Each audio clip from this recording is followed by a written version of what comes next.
Olá, sejam bem-vindos e bem-vindas ao Psi em Áudio. Hoje a gente vai mergulhar num tema que é, assim, fundamental para quem estuda ou pratica psicologia, o exame neuropsicológico. Isso mesmo. A nossa missão aqui é desvendar o que ele é, para que serve, quais são as etapas, mas de um jeito, sabe? Um jeito claro, didático. A gente vai olhar os conceitos, as ferramentas e a importância de todo esse processo. Exatamente.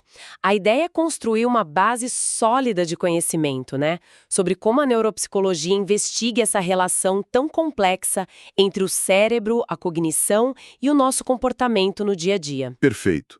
Então vamos começar pelo básico do básico. O que afinal define a neuropsicologia e, por consequência, o exame neuropsicológico? Olha, a neuropsicologia é a ciência que se dedica a estudar a relação entre o cérebro e o comportamento. E tem um nome que é chave nessa área, que é o Alexander Luria. Luria, certo. Ele já lá no início do século XX via as funções mentais, tipo memória, atenção, como sistemas. Sistemas complexos, dinâmicos, que são influenciados pelo ambiente. Não é uma coisa isolada, então. De forma alguma. E o exame neuropsicológico, então, é a principal ferramenta dessa área. E é importante dizer, não é um único teste. É um processo de avaliação bem detalhado que busca investigar o funcionamento cognitivo e o impacto disso na vida da pessoa. E que funções cognitivas seriam essas que o exame busca investigar? A gente está falando de um leque bem amplo, na verdade. As principais áreas que a gente avalia incluem, por exemplo, a atenção. A capacidade de focar, né? Isso, de focar, de sustentar o foco, de alternar entre uma coisa e outra.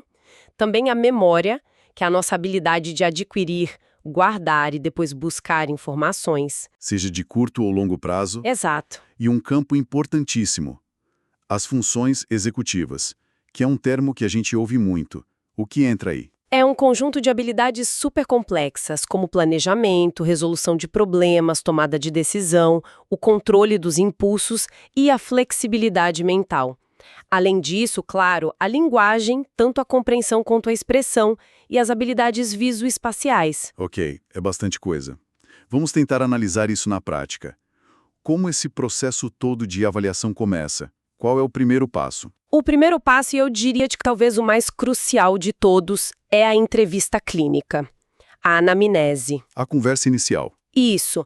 O modelo que a gente mais usa é o semi-estruturado.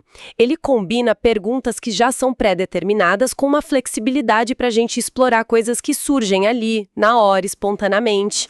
E o que se busca nessa conversa? A gente coleta informações sobre a queixa principal, claro, mas também o histórico de desenvolvimento da pessoa. Em crianças e adolescentes isso é fundamental, sabe? Investigar os marcos do desenvolvimento. E também o histórico escolar, profissional, familiar.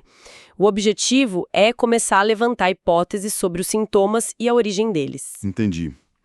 E depois dessa entrevista, o que acontece? É nesse momento que entram os famosos testes? É nesse momento, depois da entrevista, o neuropsicólogo usa a observação clínica do comportamento da pessoa e aplica uma bateria de testes e escalas psicométricas. Psicometria, essa palavra é importante, né? Essencial, porque a psicometria garante que os instrumentos que a gente usa, as medidas, sejam cientificamente válidos e confiáveis. Certo. E o que seriam essa confiabilidade e essa validade de um jeito simples? Claro, confiabilidade, que a gente também chama de fidedignidade, é sobre a consistência da medida. Por exemplo, a confiabilidade teste-reteste verifica se o resultado se mantém parecido se eu aplicar o mesmo teste em momentos diferentes. Ok, se o instrumento é estável. Isso. E a validade? A validade garante que o teste mede de fato aquilo que ele se propõe a medir. Um teste de memória tem que medir memória e não outra coisa. Faz todo sentido. E você poderia dar alguns exemplos de instrumentos que são, assim, mais comuns, mais utilizados? Claro. Para uma triagem inicial, um dos mais conhecidos é o mini-exame do estado mental, o MEM. Ah, já ouvi falar. Ele é rápido, avalia orientação, memória, linguagem, mas ele tem limitações, né? É pouco sensível a déficits muito sutis e a escolaridade da pessoa influencia muito no resultado. Entendi. E para avaliações mais profundas? Aí usamos testes mais específicos.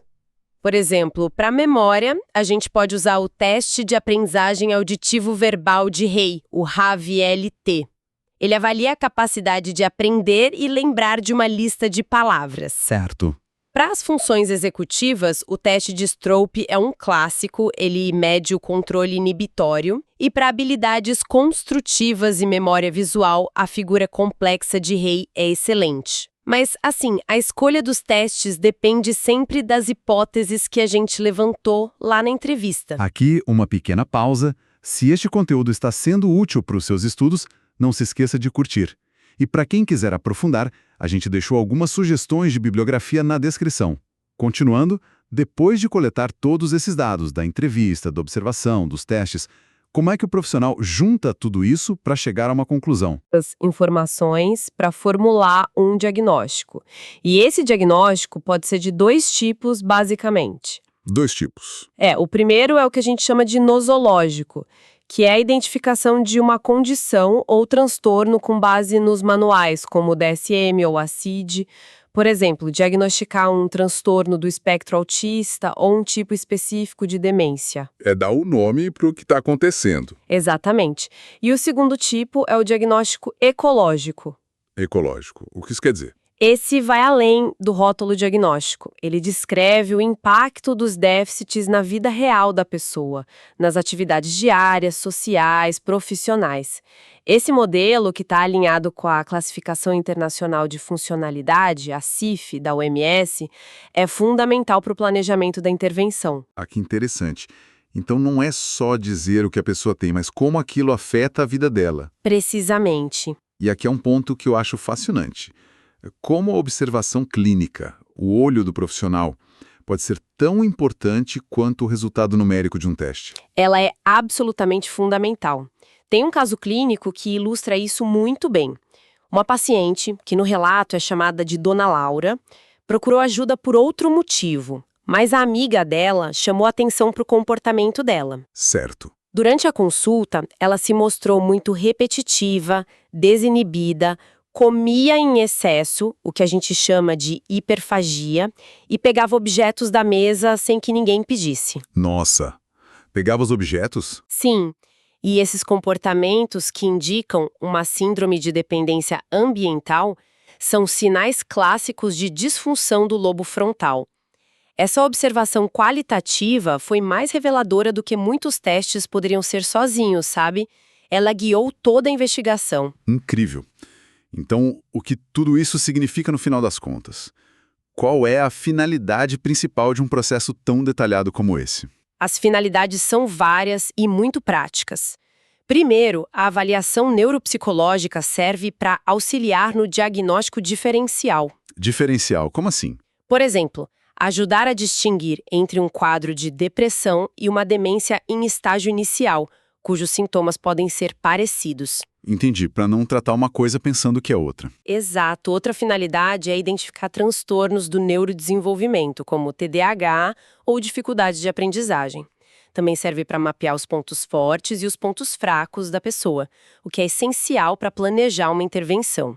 E essa intervenção seria o quê? Seria o planejamento da reabilitação neuropsicológica, a RN, como a gente chama. Ela usa os resultados da avaliação para criar um programa totalmente individualizado. Ah, então o laudo virou um mapa. Um mapa. O objetivo é restaurar funções, ensinar estratégias para compensar as dificuldades ou adaptar o ambiente para melhorar a autonomia e a qualidade de vida da pessoa. E, claro, também tem aplicação em contextos forenses para determinar capacidade civil ou responsabilidade criminal. Muito claro que o exame neuropsicológico é bem mais do que só aplicar testes. É um processo investigativo, complexo, que integra a história de vida, a observação do comportamento e dados psicométricos. Isso, para criar um mapa detalhado da relação cérebro-comportamento daquele indivíduo. É uma fotografia daquela pessoa naquele momento. Exato. É uma ferramenta muito poderosa que informa não apenas o diagnóstico, mas principalmente o caminho para a intervenção e para a melhora funcional. E para quem nos ouve, fica aqui uma reflexão final. Considerando a crescente integração de tecnologias como neurofeedback e realidade virtual na reabilitação, como o papel e os métodos do exame neuropsicológico poderão evoluir na próxima década. Será que ele vai evoluir não apenas para avaliar, mas talvez para prever o potencial de recuperação de uma pessoa com essas novas ferramentas? Obrigado por acompanhar o Psi em Áudio. Sigam o nosso canal para mais conteúdo sobre psicologia. Até a próxima.